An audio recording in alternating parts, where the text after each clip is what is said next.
When you hear the word mercury, what are the first words that appear in your mind? Are they words like dangerous, poisonous, or hazardous?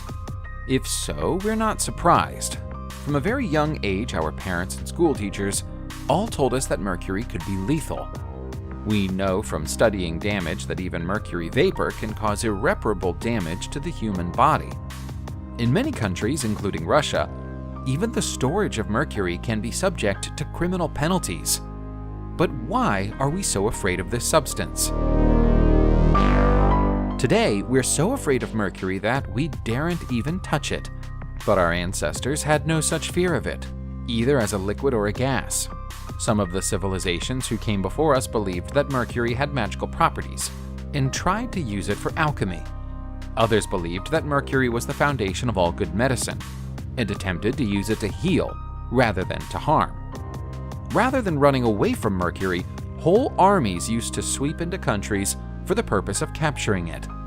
The whole reason the hordes of Genghis Khan conquered Fergana is that the ancient city was a known producer of mercury, and Khan wanted to get his hands on that valuable resource. Pliny the Elder, a noted ancient Roman writer, recorded in his diaries that the Roman Empire fought and bartered with Spain for over a century to secure half a ton of mercury for their own purposes. The phrase, "the Philosopher's Stone," will be familiar to any fans of the Harry Potter movie franchise, but the story of the Philosopher's Stone goes back a lot further than that. In times of antiquity, it was thought that the Philosopher's Stone was a magical artifact, capable of converting any base metal into precious gold or silver. Many people believed that the Philosopher's Stone might have been made of mercury. If someone said to you, "Give me a sea of mercury and I will turn it into gold," you would probably assume they were insane. But those words were once spoken by the famous physicist Sir Isaac Newton. Newton was a firm believer that mercury had special properties that could be exploited with the right study and research, and devoted 3 whole decades of his life to studying it. Sadly, the full extent of his research is a closely guarded secret, and his records have been lost to time. Taking all of the above into account, it's clear that our ancestors had a very different relationship with mercury than the one we have today. Even as recently as the second half of the last century, mercury was accepted for many different industrial uses. It was even still considered as an ingredient in medicine in some parts of the world. It's only recently that things have changed, and now the mere mention of mercury is enough to make grown adults run away screaming. Let's think about this for a moment, though. If mercury is truly as poisonous as people now say it is, why was it mined and fought over for so many centuries? How did our ancestors survive prolonged exposure to it? We know that they worked with it in a very hands-on way, because we've seen so many historical artifacts made from cinnabar. Cinnabar is a red brick form of mercury sulfide and offers the easiest way to extract elemental mercury. To get liquid mercury from cinnabar, all you need to do is heat it in an oven. The minerals will crack open, and a steam of liquid mercury will begin to flow out of it. When extracted like this, the mining of mercury is almost completely safe. Only when you combine it with other substances do problems begin to occur. Methyl mercury is a good example. It's one of the most hazardous neurotoxins in the world.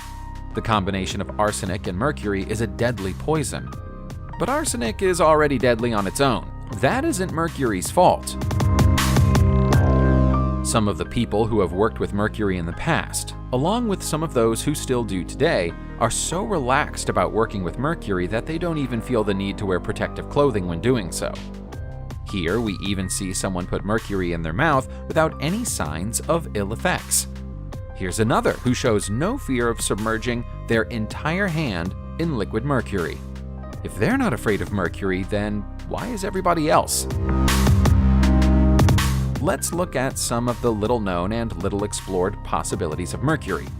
During the 1980s in the USSR, there were constant rumors that the military was using mercury for the construction of special, ultra-powerful radio antennas.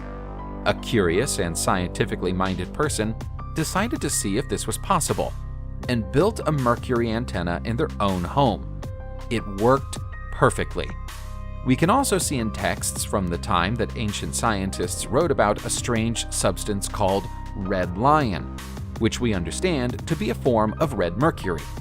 Some Soviet scientists even believed that red mercury could have the same properties as the Philosopher's Stone.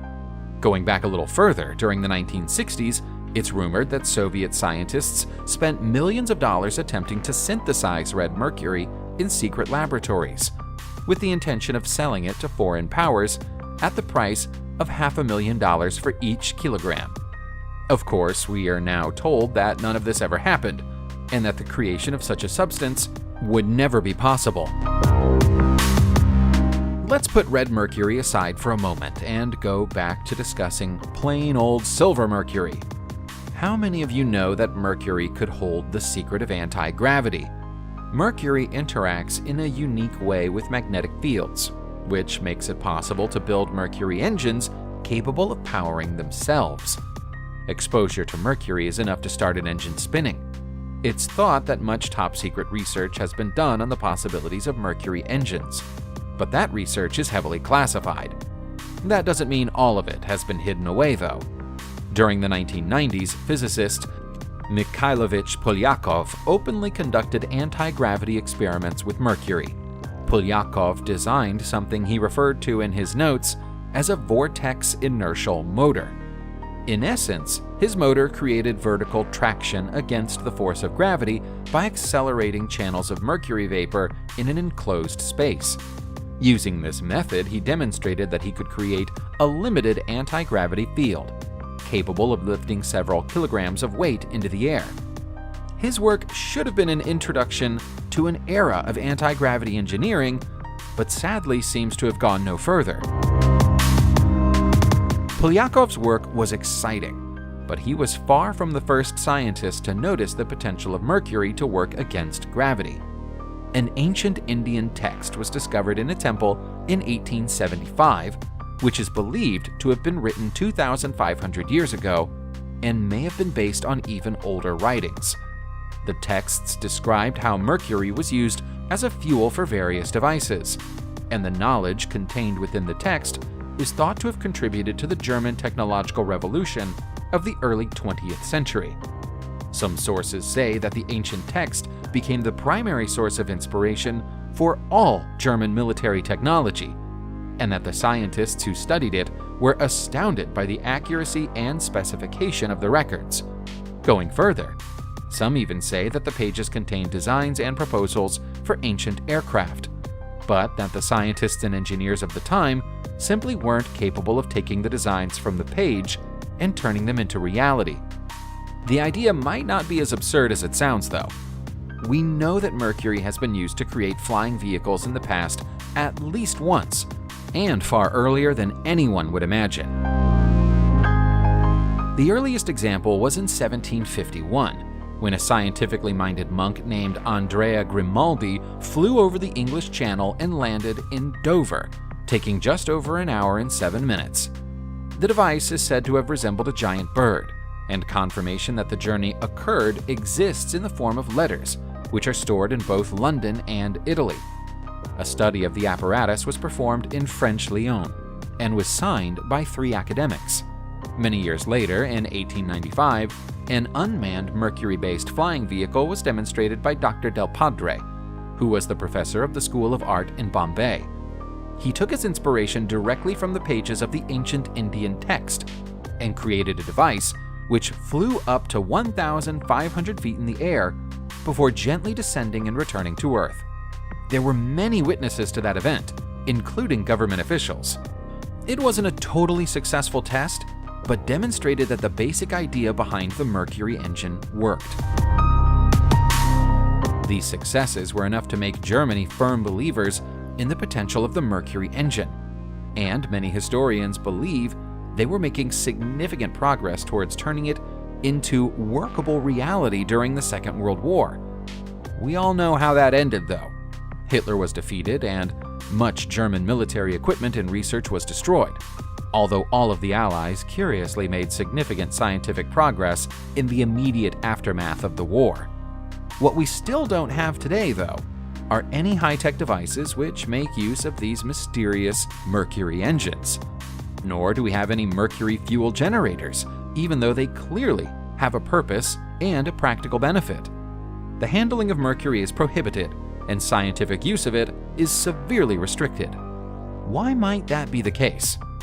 Well, we don't want to contribute to any conspiracy theories, but if mercury engines worked, all the companies who make fuel and gas for combustion engines would immediately be out of business, and the income of oil barons and oil trading nations would suddenly disappear. That's probably a good reason for rich people to pay to keep it under wraps. Have you heard any of these theories about mercury before? Have you come into contact with mercury and escaped unharmed? Let us know in the comments. Subscribe to the channel and turn on notifications, and you will be the first to know when a new video comes out. Thank you for watching, and see you soon.